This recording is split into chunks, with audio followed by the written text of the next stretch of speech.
हरे कृष्णा। भगवत गीता यथारूप तीसरा अध्याय जो कि कर्म योग है, और आज हम चौथा श्लोक लेने वाले हैं इस अध्याय का। न कर्मणाम अनारंभात नैष्कर्म्यम पुरुषोष्णुते न च सन्न्यसनादेव सिद्धिं समधिगच्छति। न कर्मणाम अनारंभात नैष्कर्म्यम पुरुषोष्णुते न च सन्न्यसनादेव सिद्धिं समधिगच्छति। शब्दार्थ न नहीं, कर्मणाम नियत कर्मों के, अनारंभात न करने से, नैष्कर्म्यम कर्म बंधन से मुक्ति को, पुरुषः मनुष्य, अश्नुते प्राप्त करता है, न नहीं, च भी, सन्न्यसनात् त्याग से, एव केवल, सिद्धिम सफलता, समधिगच्छति प्राप्त करता है। भावार्थ, न तो कर्म से विमुख होकर या कर्म को त्याग कर कोई कर्मफल से छुटकारा पा सकता है, और न केवल संन्यास से सिद्धि प्राप्त की जा सकती है। पिछले श्लोक में भगवान ने अर्जुन से कहा था, हे निष्पाप अर्जुन, दो प्रकार की निष्ठा होती है। जिस मनुष्य की अपने कर्म पर निष्ठा होती है उसके लिए अपना स्वधर्म निष्काम भाव से करना उपयुक्त है, और जो व्यक्ति चिंतन मनन करता है आत्मा और शरीर के विषय में, उसके लिए सांख्य योग अथवा ज्ञान मार्ग अधिक उपयुक्त है। इन दोनों ही मार्गों का लक्ष्य कृष्ण भक्ति है, और मनुष्य अपनी निष्ठा के आधार पर कर्मयोग या ज्ञान योग के मार्ग पर चलता है। भगवान ने अर्जुन को इन दोनों मार्गों के विषय में इसलिए बताया क्योंकि अर्जुन ने तीसरे अध्याय के पहले ही श्लोक में भगवान से कहा, जायसे चेत कर्मणस्ते मता बुद्धिर्जनार्दन तत्किं कर्मणि घोरे माम नियोजयसि केशव। अर्जुन ने भगवान से कहा, हे जनार्दन, हे केशव, आपकी बात तो ब्रह्मा शिव भी नहीं टाल सकते, लेकिन आप मुझे ये तो बता दीजिए कि जब आपने स्वयं ही कहा था कि सकाम कर्म करने से बुद्धि योग या भक्ति श्रेष्ठ है, तो आप मुझे इस घोर जघन्य कर्म करने के लिए क्यों बाध्य कर रहे हैं। फिर अर्जुन कह रहे हैं इसी अध्याय के दूसरे श्लोक में, व्यामिश्रेणेव वाक्येन बुद्धिं मोह्यसेव मे तदेकं वद निश्चित्य येन श्रेयो अहम आपनुयाम। आपके अनेकार्थक वाक्यों से मेरी बुद्धि मोहित से हो रही है। आप एक तरफ कहते हैं कि कर्म से भक्ति श्रेष्ठ है, और फिर मुझे आप कर्म में लगा रहे हैं। आप मुझे निश्चित करके एक बात बताइए जो मेरे लिए कल्याणकारी हो।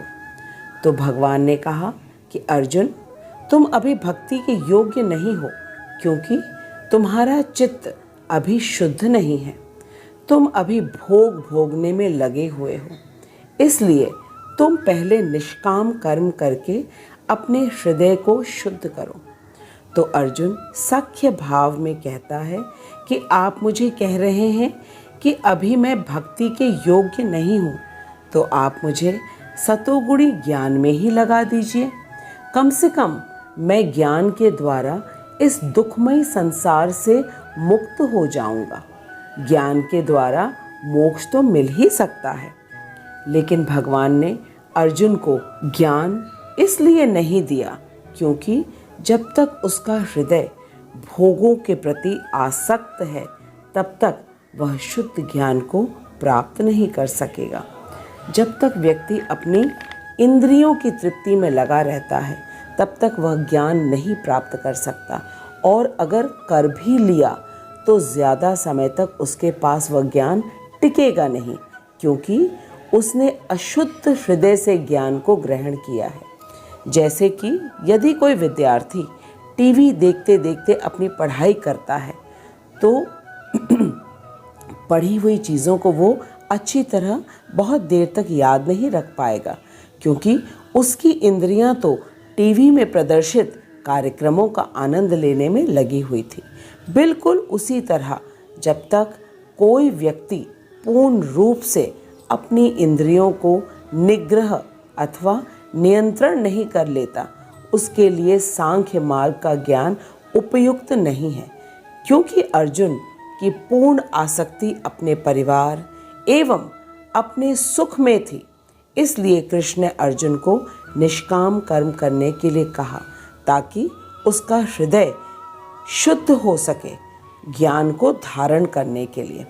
क्योंकि कृष्ण को तो गीता का ज्ञान अर्जुन को ही देना है, ताकि अर्जुन के माध्यम से यह गुह्य अत्यंत रहस्यमय ज्ञान हम तक पहुंचा सके भगवान।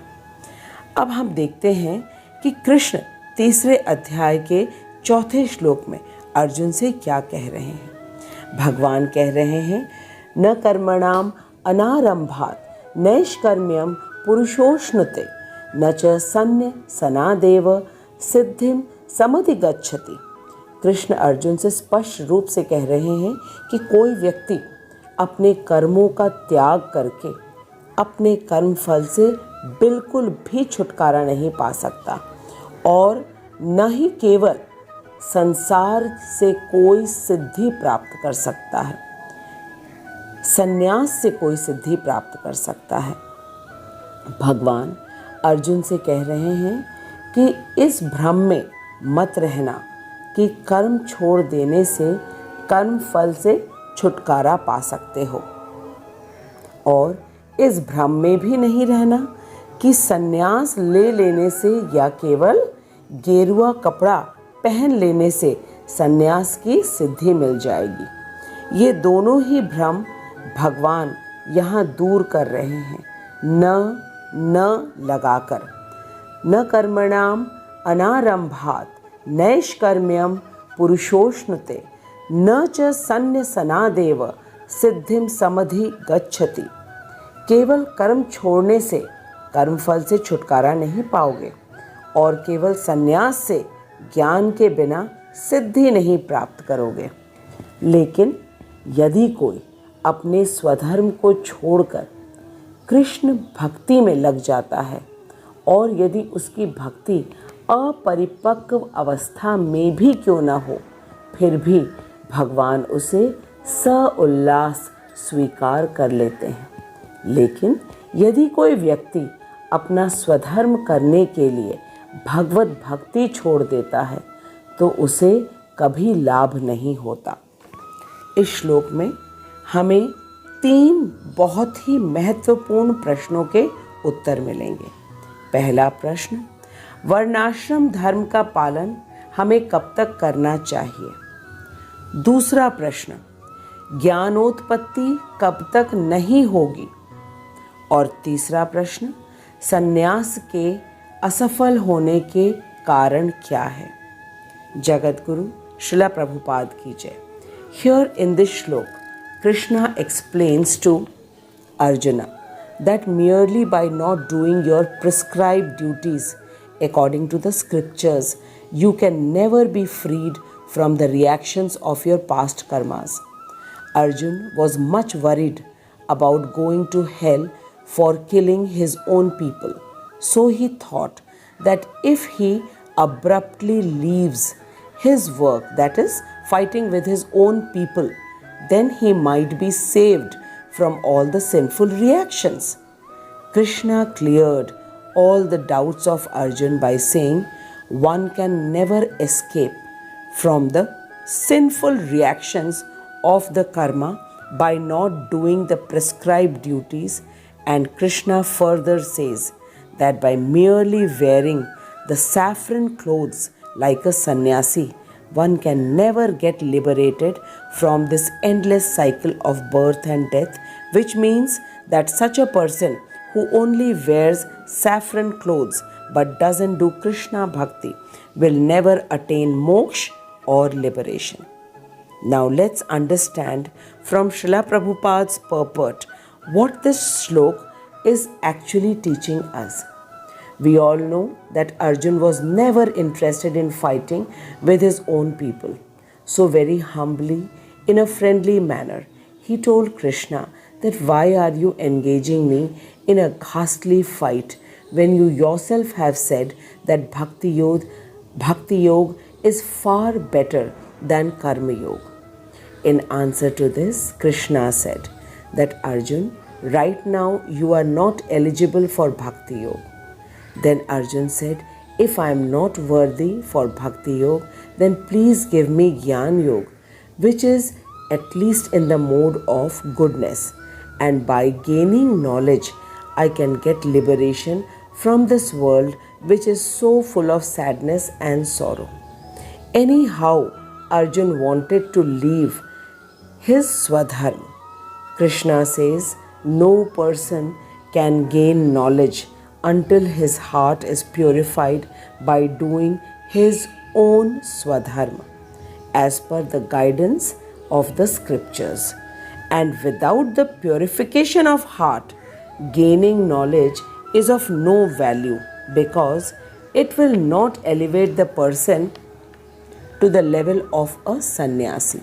So the most important things that Krishna is teaching us through Arjun is, firstly, we should never leave our Swadharma till we have attachment with our body and our bodily reactions.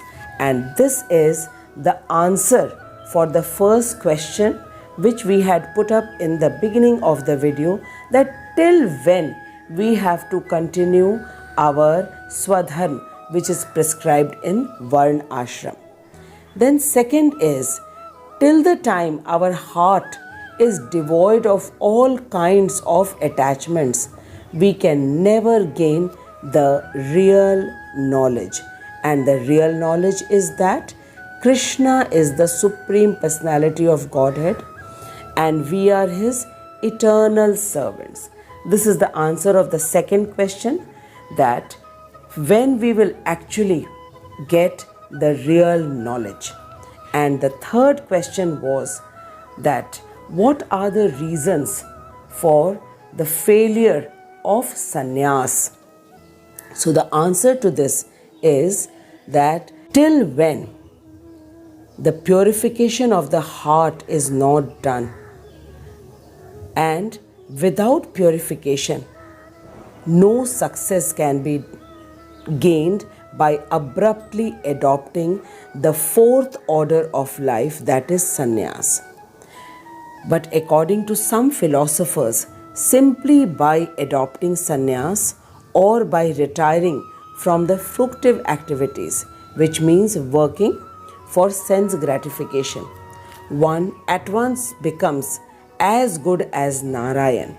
But Krishna, the Supreme Personality of Godhead, does not approve this principle, which is why he did not permit Arjun to quit from his prescribed duty as a Kshatriya. Srila Prabhupada says that without purification of heart, if one simply takes sannyas, then it is a disturbance to the social order.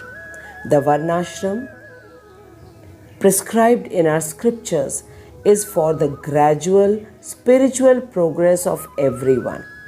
The Brahmanas are supposed to gain the knowledge of Brahma and impart it to others. Kshatriyas are meant to maintain the law and order and punish anyone and everyone who breaks the law and order. The Vaishyas are meant to provide food to the entire society by doing agriculture and cow protection. And the Shudras are meant to serve all the three classes by doing all the cleaning work in the society. So it's very clear that each one of us need to impart our duties according to our Varnashram.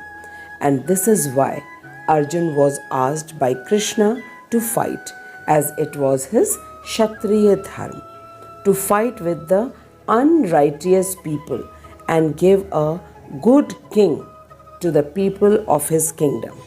Srila Prabhupada says that if a person leaves his Swadharma or his prescribed duties to serve Sri Krishna, even in a faulty manner, his services are happily accepted by Krishna, and such a person will overcome from all great difficulties, and his slightest efforts will never be lost at any stage. Srila Prabhupada says that any work begun in Krishna consciousness has a permanent effect, even though not finished. The performer of such work is never at a loss, even if his work in Krishna consciousness is incomplete. In chapter number 2, shlok number 40, Krishna says, Swalpam asya dharmasya trayate mahato bhayat. Srila Prabhupada says that even 1% done in Krishna consciousness becomes permanent, and there is no fear of any loss. So the sum and substance of this shlok number 4 of chapter number 3 of Karma Yoga is this, that we all need to discharge our duties, and nobody should think of leaving his duties and jump into any other order of life. Like Arjun wanted to leave his Kshatriya duty and wanted to take up Jnana Yoga. The order which is prescribed for us is to do our karma only for the pleasure of Krishna, and then with a purified heart we must strive to gain the knowledge of the Supreme Personality, Krishna, and our relationship with him, and then serve Krishna with all our senses in a surrendered manner. And this is known as Bhakti Yoga, which can be achieved only in the human form of life. So this was the 4th shlok of chapter number 3, Karma Yoga.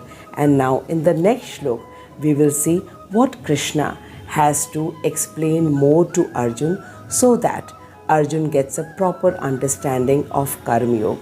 And through Arjun, even we are getting a proper understanding, and lot of doubts of our mind is also getting cleared.